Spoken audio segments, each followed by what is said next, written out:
c'era un fiume, un torrente che correva, c'erano addirittura auto bloccate in mezzo alla strada e qua da noi passava, usciva fuori dalla porta, andava fuori nell'orto fino al confine col vicino e non è la prima volta.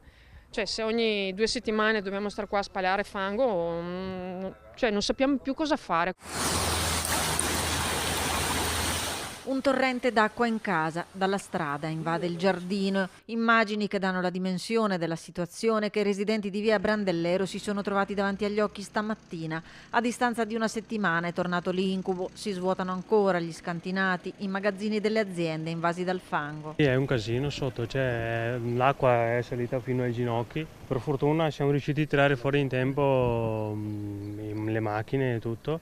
I vari canali che abbiamo non sono riusciti a farla defluire, è praticamente esondata dai canali di irrigazione che abbiamo, e si è fatta strada nei campi ed è arrivata direttamente da dietro.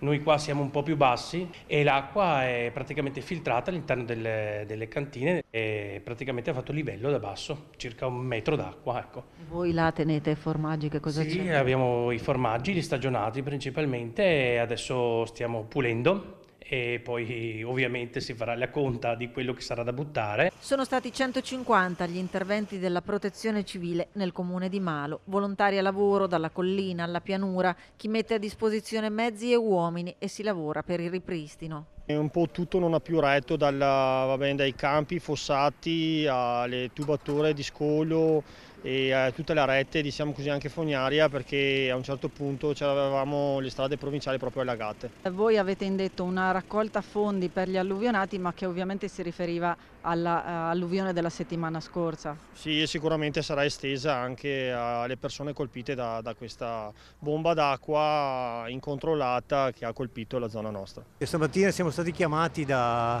Malo e serviva aiuto all'interno, insomma, del mutuo soccorso del sistema di protezione civile provinciale. Siamo venuti qua con una squadra e ci sono degli svuotamenti da fare. Colpito anche il comune limitrofo di Monte di Malo, in cui il corso d'acqua Valmaria ha rotto l'argine allagando la carreggiata lungo le vie Gecchelina e via Sile. Sindaco e volontari hanno creato un argine di ghiaia per evitare che altre abitazioni finissero sott'acqua.